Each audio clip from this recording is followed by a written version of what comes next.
Welcome to Elevating La Cultura podcast, a space where I talk with Latinas who are passionate about what they do and are willing to share their passion with others to change the narrative, especially for the next generation. Each season is centered around different topics, but all with a Latina perspective. This is season 6, and it's going to be featuring Latinas in the food space.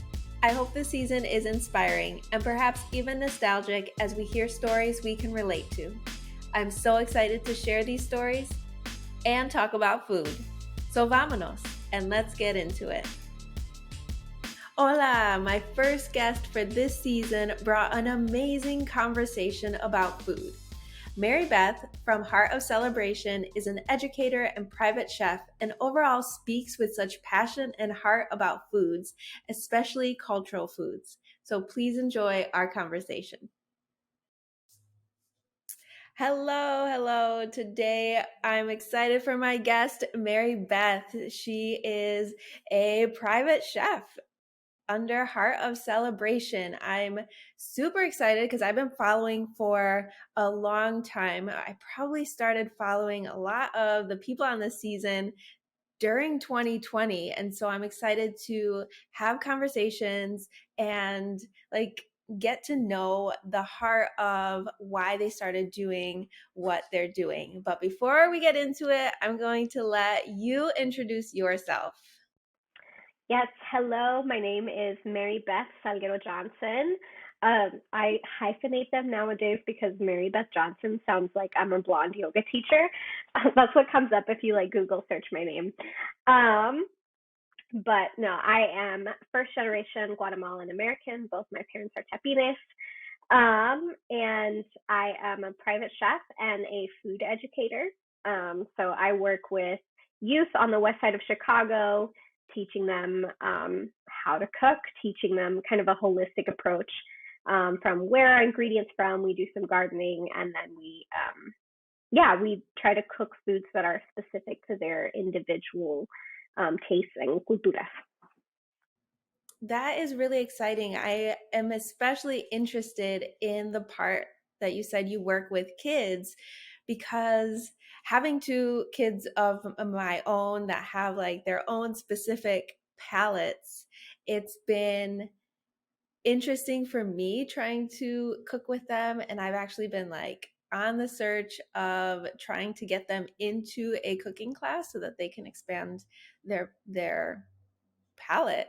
And so it's not just chicken fingers and hot dogs and the typical safe or fast foods that we have around.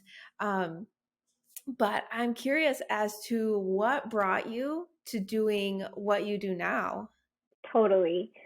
Yeah, so I've been doing private chef work for several years. We lived in Portland for about 5 years, Portland, Oregon, and then we moved to Chicago in 2019, at the very beginning of 2019.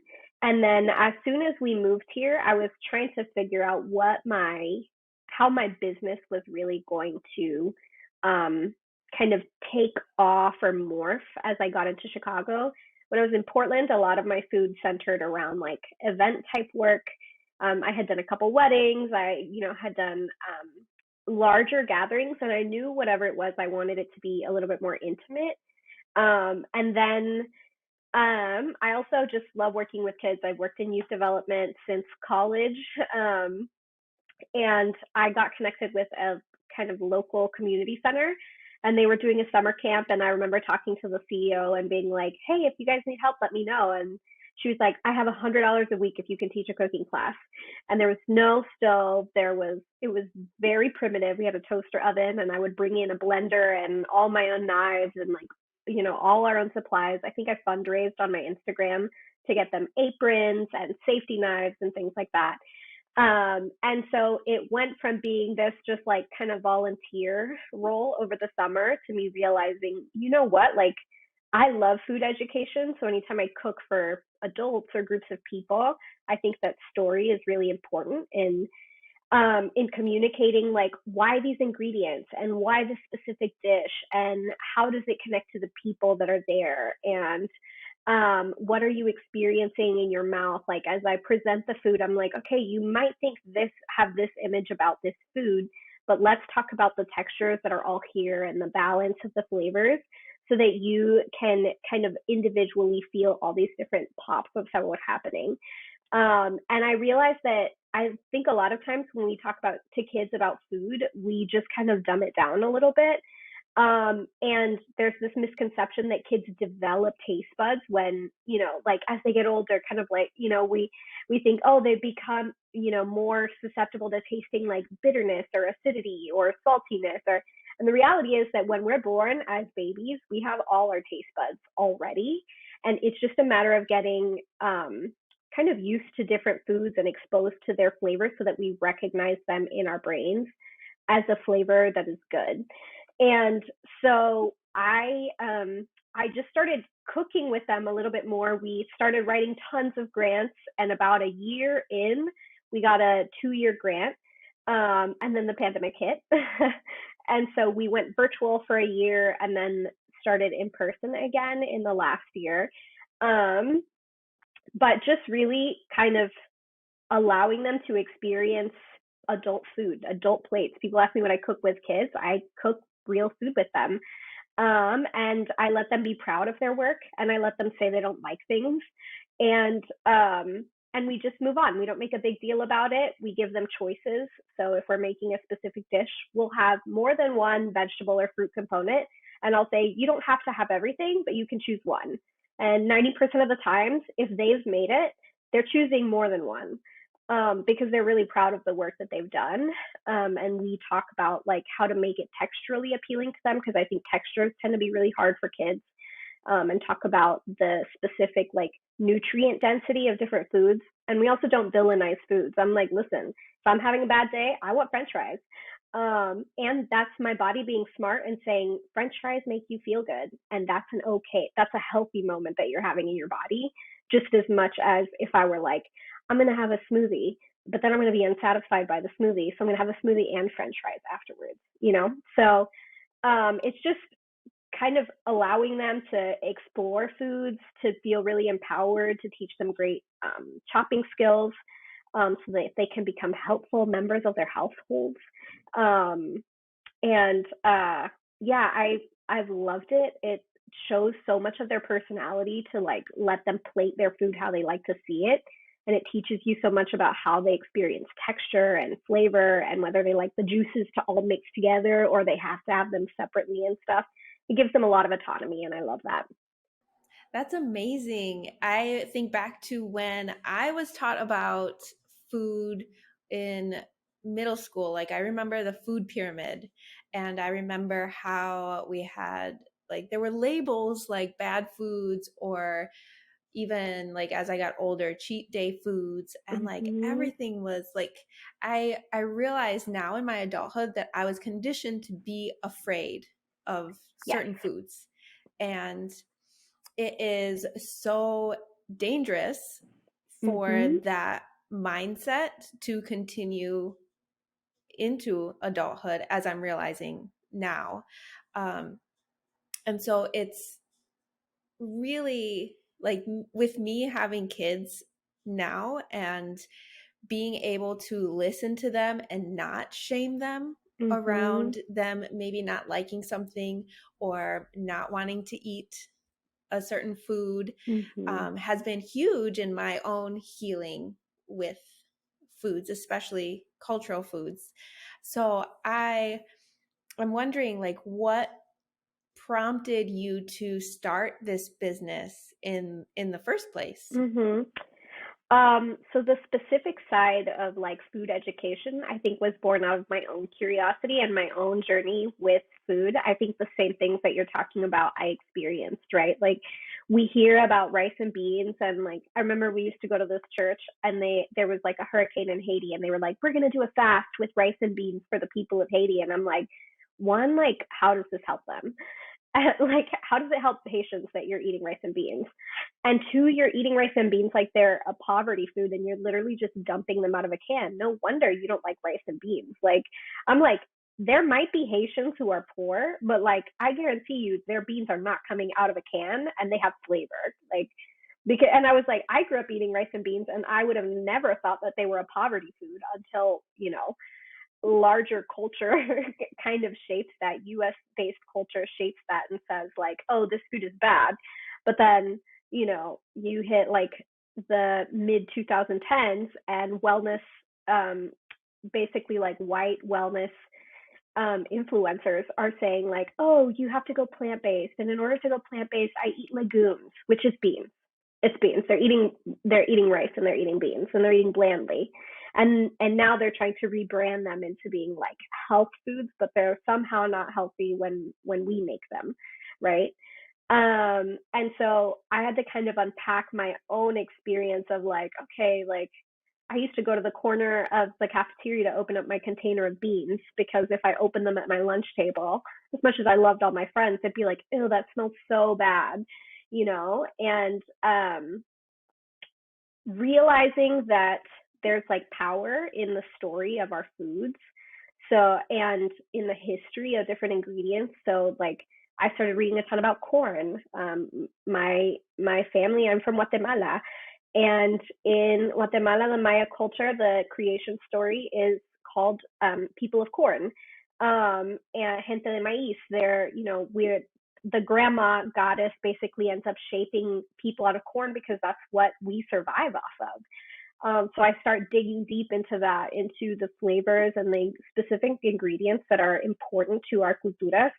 So like tomatoes originate in the Americas, beans originate in the Americas, squash originates in the Americas, corn. And I start learning about the history and the anthropology behind it. And it becomes kind of like this spiritual thing for me. And I'm like, okay, I'm connecting with food this way. My clients, when I cook for them, are connecting with food in a meaningful way whenever there's story attached to it.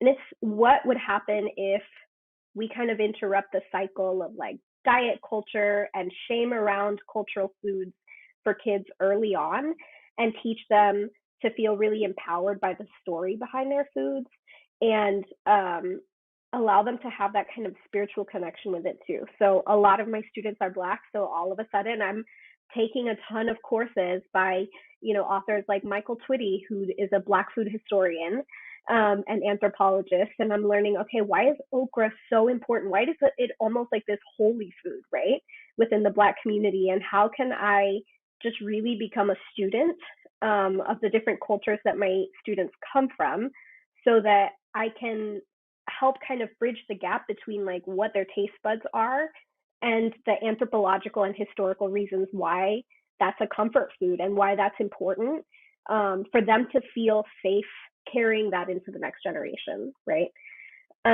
So just really trying to interrupt like shame spirals around food, good bad narratives around food, and get like empower them with the information that they need to understand why they feel connected to something.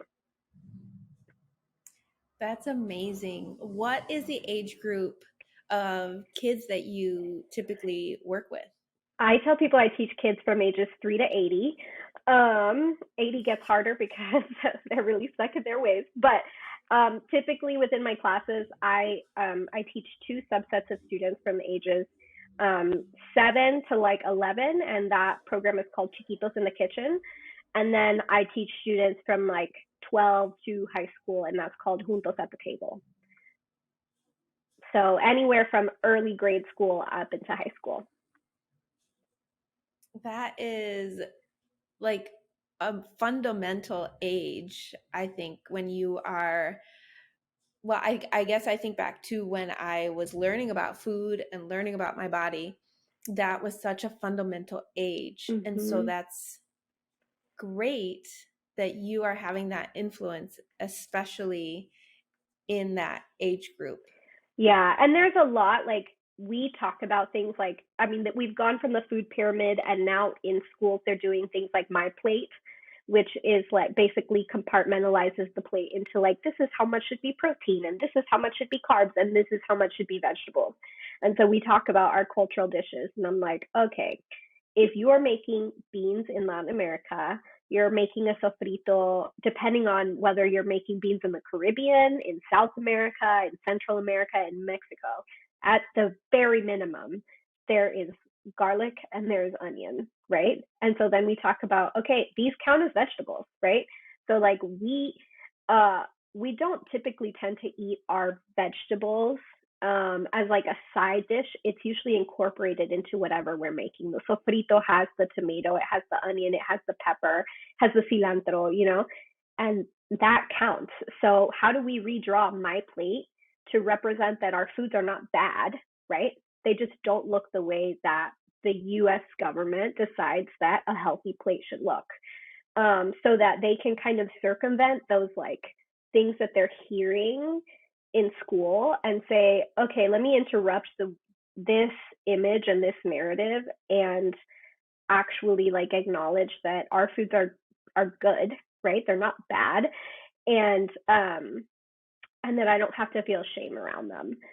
Um, but it is a lot of work. I'm still unpacking a lot of the same kind of food cycles. And I remember, you know, in our 20s, Whole 30 was this like big thing that everybody was doing. We did it a couple times. And I think the third time I did it, I was like, I never want to live without rice, beans, and tortillas like ever again. Get this colonizer diet out of my life forever. I finished it out of principle because I was like, listen, I finish what I start. But like, I was like, literally never again do I want to live without tortillas. Never again. Um, and it's still this like constant work, even though I teach it all day long to my students. I still have to interrupt my own cycles of like, it's literally okay if I finish my meal and I'm like, I'm gonna go make a tortillita to like sop up all this juice. And I'm not gonna feel guilty about it. I'm just gonna enjoy it. Um, but yeah. That's awesome. So I know your business name is Heart of Celebration.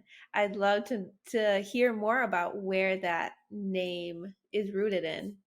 Yeah. So when I first started, I had actually like my work wasn't really necessarily rooted around food. So when I first started, I did a lot of like event planning and things like that in Portland. I love planning and hosting a good party. I love a theme. I love to make specific decorations or for like costumes and things like that. So it was more targeted towards that. And this kind of like deep rooted belief, my family was like they started celebrating my half birthday when I was 2.5, and I've celebrated every year since then. I'm about to celebrate my 30 and a half birthday next month. And it really became this thing, like it was this huge cultural difference between my husband and I when we first got married, because I was like, excuse you, I need you to celebrate my birthday all month long, and then we're doing a half birthday in October. Like this is what we do, this is how we do it. And so it was a lot more rooted in event based work that was like based on um, celebrating well, not just like aesthetically, but like in a space that was like really rooted in like, okay, why do you want to have people over at your house, right? Because you want them to feel welcome. Um, and how can you do that through, you know, your decor and your food choices, not things being like over the top to where people feel like they can never invite you over their house too, but in a way that like identifies, okay, if somebody has food allergies, how can we make sure that they can come and they can make a plate of food and they can not feel like they have to bring their own specific snacks because you remember them. And then that's just how people kind of learned to identify with me. And in Portland, it morphed into food work like a year and a half in, when I realized that like that's really what people were showing up for, right? Um, was recipes and food, and so by then it had just kind of stuck, and yeah, that's how we got there.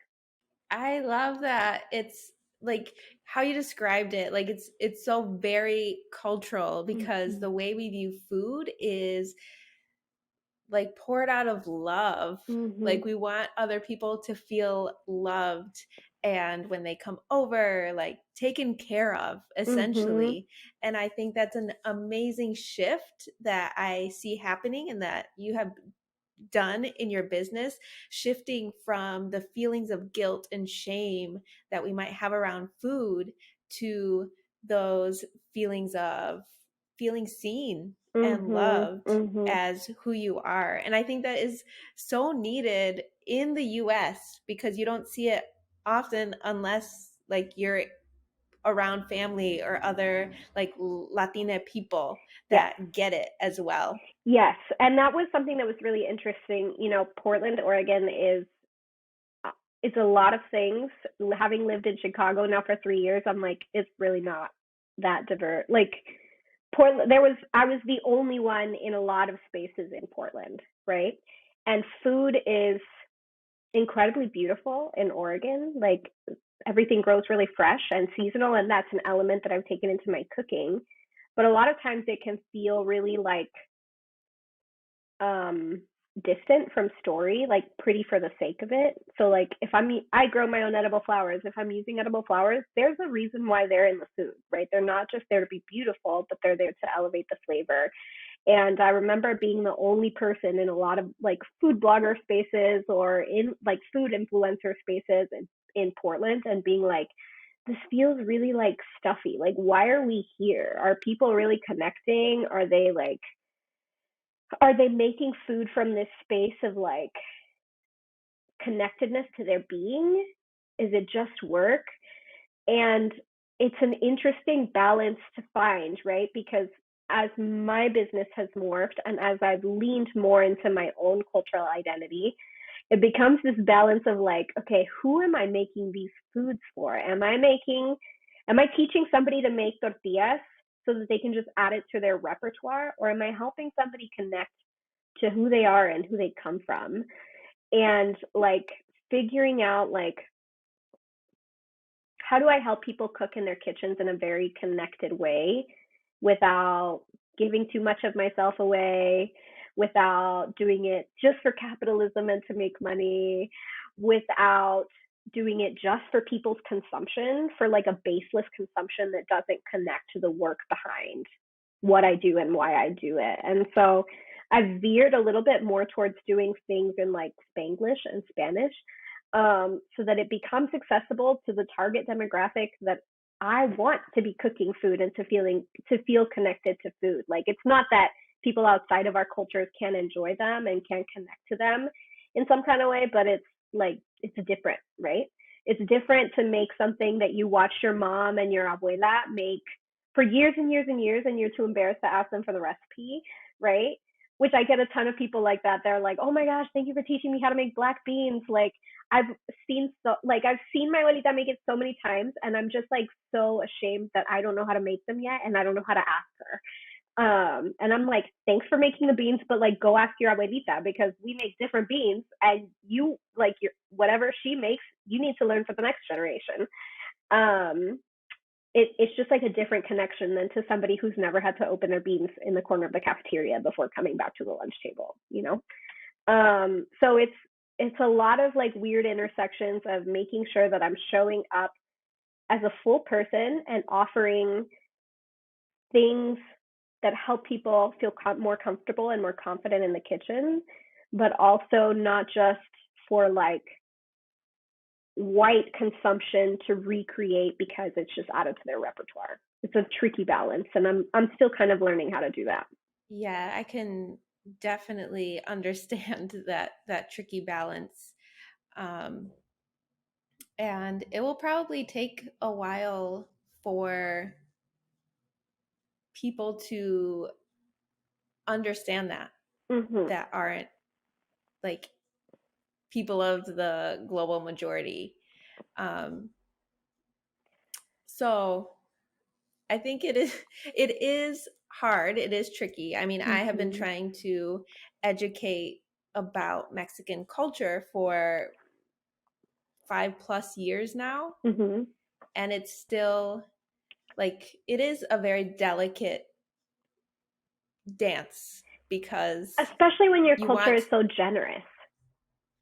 yes, it's very hard because like I am willing to share everything, like, Mhm. but also I also understand that like I could be taken advantage of, and it has Right. happened, and then I feel awful about the situation. You don't want to be at somebody else's cultural resource so that then when they go to a dinner party, they can just like spew off everything that they've learned from you without crediting back to your specific work and why they have access to that kind of information. And then it's tricky on the internet and on social media too, because people are so used to receiving free content all the time that like something that I've come against with people like asking me for a lot of like, oh, can you teach me how to make this recipe? And I'm like, they're like, teach me how to make tamales. And I'm like, this is a day-long process, more like it's over 24 hours if we're making our own masa. And like, so you're asking me to, I'm like, my hourly rate is $70 an hour. If you want to pay me that for 24 hours of work, let's do it. Like right now. But like finding a balance of saying like, I am not your like Wikipedia page that you grab information for so you can sound good in front of other people. Um, it's it's tricky. It's tricky to not become a cultural resource more than just like for clout. Because I do have a lot of people who do follow who are not Latine and who engage meaningfully with my work, right? Um, and then there's people who just like kind of want to take and take and remake and repackage within their bodies, and it's tricky. It leads to a lot of dicey DM situations, and like I'm just kind of used to at this point being like, thank you, whenever people ask for work and they're not realizing that they're asking for free work, to just kind of redirect that a little bit and say, hey, listen, like I'm a new mom. I have a 5-month-old. I do private chef work and I also educate for my students, and I'm also a wife, and I'm also, and I'm also a mentor, and I'm at capacity for unpaid work. But if you would like to pay me, here's how you can pay me, and I'm happy to walk through this with you. And if that makes you uncomfortable, then like that's totally okay. That's your prerogative. But this is how I'm choosing to engage as like a person who needs margins so that I can be a good teacher and be a good mom and be a good wife and be a good partner and be a good mentor and still have space left over, right? Yes, I appreciate you saying that because I think sometimes as um, millennials, we were taught to just give generously. And if you're going to be like, oh, well, this is my hourly rate, then you're not being Mhm. a good person, or Mhm. you're not being Mhm. nice, or you're being mean, or um, I've heard it said to me, te crees mucho. Yes.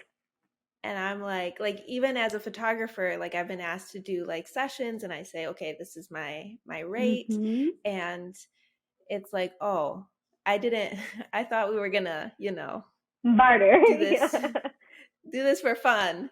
Um Mhm.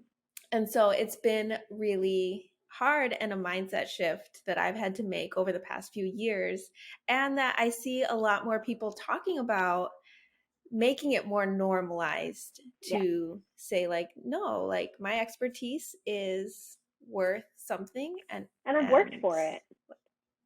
yeah. Like it Yeah. wasn't handed to me. Some of it was culture and some of it had, I did inherit, but like you weren't sitting there reading the 10 books from the library learning about food anthropology. And so if you'd like to learn about this, I'm happy to educate you for a fee.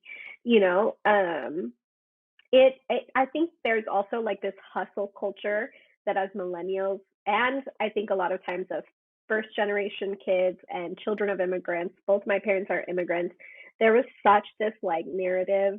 I remember my dad always telling me, he was like, you're small, you're brown, you're a woman, you have to work 10 times harder than everybody else to get what you need. And so I felt like I always had to be the loudest in the room, and like I always had to say yes, and I always had to be available, and I always had to have all my ducks in a row and all my information like cross-checked and references ready, to overextend myself. And it wasn't until I kind of like burnt out a little bit in like 2016, 2017. Oh, who knows what was happening in the world at that time that made all of us kind of lose it. But that I kind of hit this wall, and I'm like, I can't say yes to everything. I can't say yes to everything, and I can't be everything for everyone. Um, because then there's nothing left of me, and I have to value my time and I have to value my rest, right? Over like profit. Um, that's another tricky balance of like, you have to charge what you're worth and you also have to take time off. Like, you can't just work all the time. Or like, I can't. I'm naturally an introvert and I need time to just like process and be alone and have big thoughts without having to talk about them with people, because otherwise I get really grumpy. I don't function well.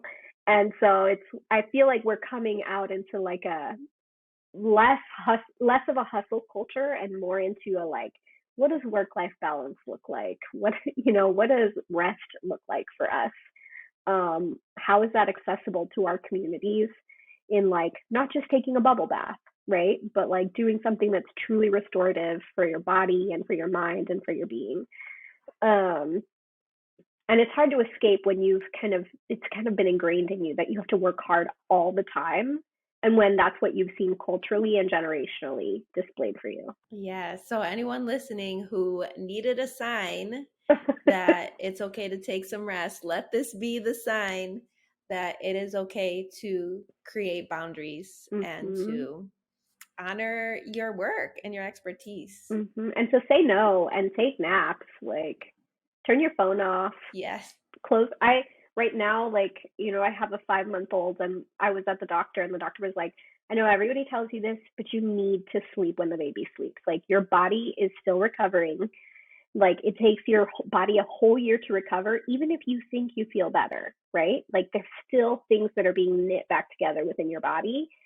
And he was like, even if you can't fall asleep, just close the curtains, turn your phone off, and just close your eyes. Your body is still at rest in those times, and try to just clear your mind of everything you think you have to be doing, because the work of rest is really important to your being able to show up and down the road.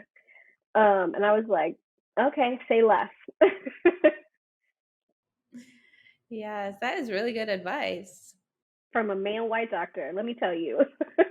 I was surprised too, but Yeah.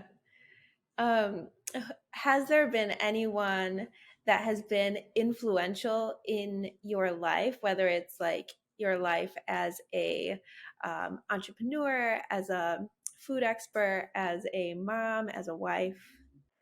oh man, so many. Um, I think I like I said earlier, I started taking classes from Michael Twitty a couple of years ago. He's such a great food historian, and it just kind of opened this door for me of like, um, I think story had always been really important to me, in the far off way of, sometimes we say things like our ancestors did things like this, but I'm like, what did our ancestors specifically do and why did they do it that way? And I think yeah, like I said, it kind of opened a door for me to look at food more critically, more academically, I think, for my own story making and story keeping, but also for my students. Um, and then, I mean, my abuelita always like, um, my abuelita was just kind of like the kind of person that was always gonna kick you out of the kitchen, and the plates of food she was gonna give you were so overflowing. And I would look at her. I was tiny growing up, and I was like, I can't eat that. And she's like, siéntate un ratito, mamita. You'll get hungry again in a little bit. And so it's like, she would literally hold me hostage at the table for like 4 hours at a time, because the plates of food were so huge. But I think a lot of the foods that center me the most are the foods that I watched her make over and over again. And I'm really thankful that she kicked me out of the kitchen, because I could just watch her, right? Like, if I'm making pepián, I remember my abuelita's hands kind of wet from washing the tusa, or from washing the tomatoes, and then she'd scatter, the pepita and the jonjoli on the comal with her hands still wet, and you'd hear the sizzle. And I have these visual memories of how she just moved around the kitchen making these intense cultural dishes, just like unbothered. right? Like there's no recipe anywhere. There's just like this knowledge in her body passed on to her from her mom and her mom's mom. And um I think when I am at my best in the kitchen, that's how I feel. I feel centered.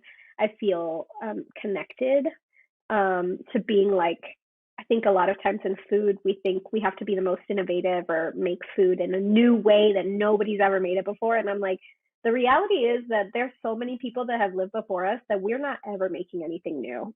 We're just not. And if we abandon that and instead go back to like honor, what has been passed on and carried on culturally and generationally for us, um, there's just this deep, meaningful connection to food that happens in that space. So like I have one of her aprons that I wear when I'm cooking specific dishes.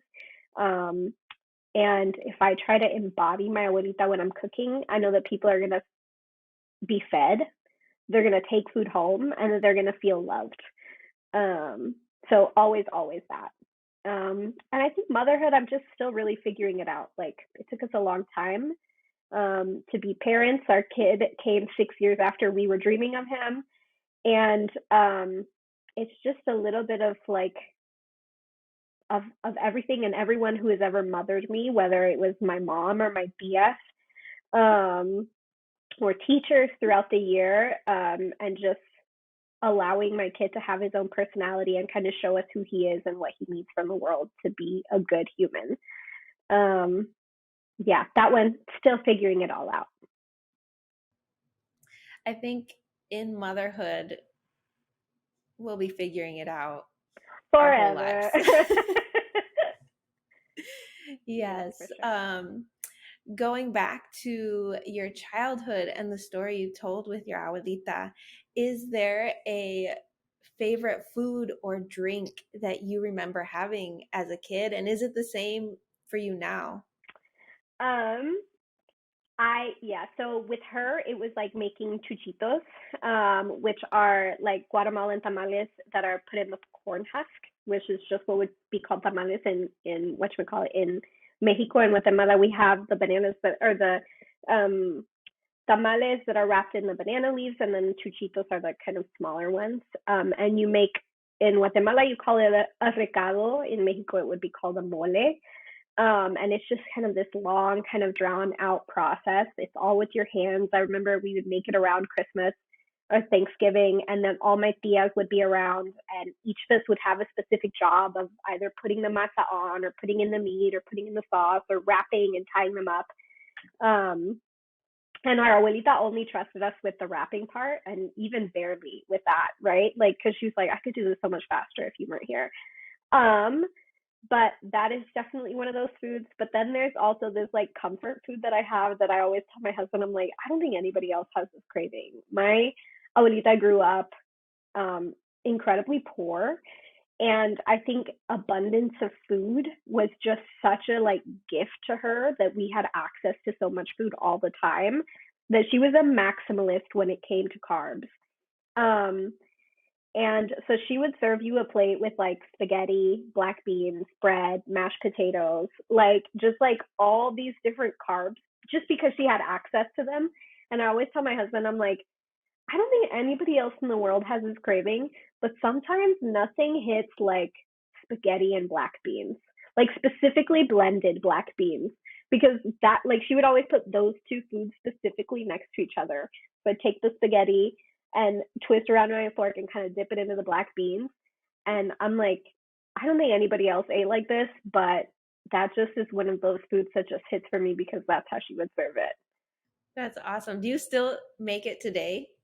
Yes, if I'm having like a bad day or whatever, like those are foods that I know. Like I always tell my students our bodies are intelligent, and they're like, that's why I try to never shame them when they're like, oh, if I'm feeling bad, I want a bag of Takis. I'm like, eat the Takis. Your body is telling you that you feel better when you eat this thing, right? Even if it's not like health wise, mental health wise, the memories attached to food help us ground and center ourselves. I'm like, and so when you're eating that bag of Takis, if you don't know why you're upset, sit there as you eat your Takis and be like, what triggered this? why am I feeling this way? What is my body? Why is my body trying to calm down and de-escalate right now and connect with? And that's one of those foods for me, the spaghetti and the black beans. That is a really good mental health grounding practice. I don't think I've ever heard anyone say that or like even give permission to have a bag of takis. Yeah, I'm totally like, and I think again it goes back to like the shame that we've kind of absorbed culturally around what our bodies look like and what's good and what's bad. Um, but our bodies are intelligent. Memory is the strongest connection to taste. So usually I tell my students, you need to try something at least 7 times before you make up your mind whether you like it or not. Because a lot of times our first reaction when we try a new food, we think it's our body saying we don't like something when it's really saying, I don't recognize this. If it can't attach it to a specific food, then it's like we're naturally kind of afraid and think about our ancestors trying new foods for the first time. They didn't know whether they were going to get sick, whether they were going to be okay, or whether it was going to be a food that was poisonous. It's like a totally biologically normal thing to be afraid of new foods. Um, but you need to keep building the connections with them. Um, and then the same thing, like if there is a food that makes you feel better, try to think of the first time that you had that food. There's usually a connection to a group of people, to a specific event that happened, right? Whether it was you were sick and somebody made you a specific dish or somebody brought you something. There's a memory connection that your brain makes as to why it kind of calms you down. Eating is one of the best things we can do to be embodied, to be within our bodies and actively take care of ourselves and to connect with our beings. Um, and if we can make those mental connections of like, okay, I'm craving this, so that means that my body's out of equilibrium for what? Like what reason, what's going on, and how can I really be gentle with myself and try to figure out what's leading me here.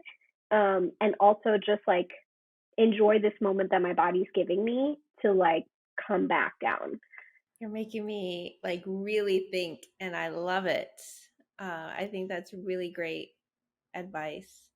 I usually ask, like, what is advice that you would pass down to the next generation? But I think like that is great wisdom that is gonna, like, the more we can accept what you just said and that concept, the better we will better relationship we will have with food and be able to pass that down.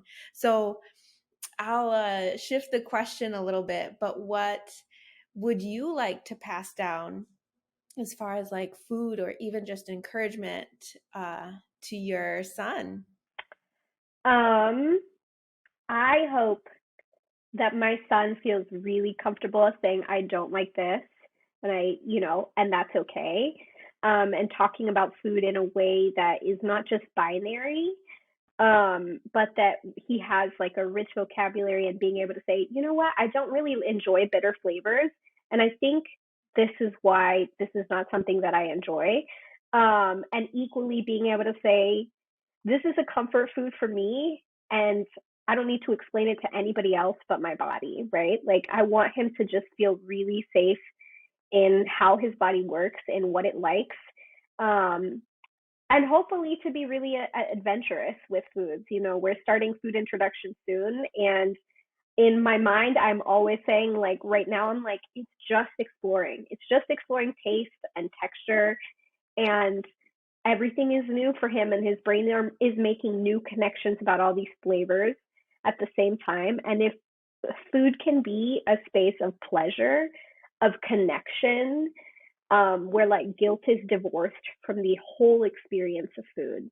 And it's about making other people feel comfortable, about laughing around the table, about enjoying time with one another, um, and sharing like information and wisdom, then I'll be really happy with it. Like, I hope that he just has a relationship with food that just it's not binary, that's full of just like comfort, like putting on your favorite pair of sweatpants when you get home from like an event where you were like all dressed up and you just like come home and you're like, now I'm my real self. Like I want that to be his experience with food, and not my plate or a pyramid or um, what people bring in their lunch boxes. I want it to be exploratory um, and also a space for him to connect with people from different cultures. Mm. And how about as parents? Like, is there any advice that you can give parents who are in this process of trying to reverse maybe the way of thinking that they've been conditioned to think because of education? I would say pay a lot of attention to how you talk about food. One of the rules that I have in my classroom, I don't have a lot of them, but we don't use words like gross or disgusting to talk about food. And the example I always give them is like, that's how I felt people felt about my beans, and beans are so important to me. And I try to find a food that's like relevant to them culturally. And I'm like, it feels so gross when somebody like belittles something that's so important to you, like a cultural dish that you grew up eating all the time, right? And so we don't use like I think we've gotten really comfortable with being like, oh, that was so gross. Oh, that was so disgusting. Oh, that's so weird. Oh, that smells so bad. Which might be our honest first reactions, but we are unknowingly giving kids access to only that as the information that they have around food, right? So I'm like, we're going to expand our vocabularies a lot when we talk about food. If something feels foreign to you when you taste it, can you identify whether it's taste wise or textural, right? So we talk about that a lot when it comes to mushrooms. I'll have them cook them soft and I'll have them cook them crunchy. And I'm like, okay, taste them crunchy and tell me what you taste. And it's totally different than when they taste them soft, because when they taste them soft, they're like, oh, it's so spongy. I feel like I'm eating a finger, right? And I'm like, that's a really great way to describe eating soft mushrooms, right? It's you're physically saying what you're experiencing versus just writing it off as bad, right? So pay attention to the way that you talk about food, because the way that you talk about food is the way that they will talk about food. Even if that's just saying, oh, I shouldn't eat this cake because I'm going to get fat. Or, oh, I'm being so bad today. I'm really cheating on my diet, right? It kind of makes these connections in their brains that like there are some foods that are only okay in a context, and then you feel guilt associated with them, right? And so then they're going to birthday parties and they're like, well, I really shouldn't have a piece of cake. But then I eat one and I'm going to eat another one and I'm going to eat another one. Like when we just kind of interrupt our own cycles of how we interact with food, we can really lay a foundation for them. And then I would also tell them to like, let your kids in the kitchen more. They're really capable. They're teaching experiences. I do like Knife Safety 101 with my students. And without a doubt, every session we'll still have a cut. And instead of being like, oh my goodness, it's such a big thing, it's so scary, I'm like, you know what? I have cuts and burns all over my arms and my fingers. This is what happens in the kitchen, right? So, like, what led to this? Were we distracted and we weren't using good form?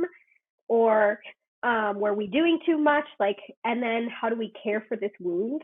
How do we make sure that we, if you're bleeding, how do we take it away? If we need to throw some food out because some blood touched it, how do we make this kind of a learning experience without blowing it out of proportion so that they never want to be in the kitchen again, right? So just like normalize having them in there, not all the time, because you don't always have the time to sit there with them and like monitor everything they're chopping and everything that they're doing. But if there's a day that you have the mental capacity and the space to really sit there and be like, I'm going to teach you how to make ramen noodles the way your abuelita would make it without the seasoning packet, and we would add tomatoes and cilantro and lime juice, and like if you have the time to do things like that, it can be so impactful for them to experience the kitchen as a place of yes versus no, versus stay out, I'll make your plate, or like of just like guilting them into doing the dishes instead of incorporating them along the way so that they feel like man, that was a lot of work. And my mom just came home from working a full day and she's so tired. So I'm going to help with the dishes because I know that took a lot of work. Um, and I know that that's easier said than done.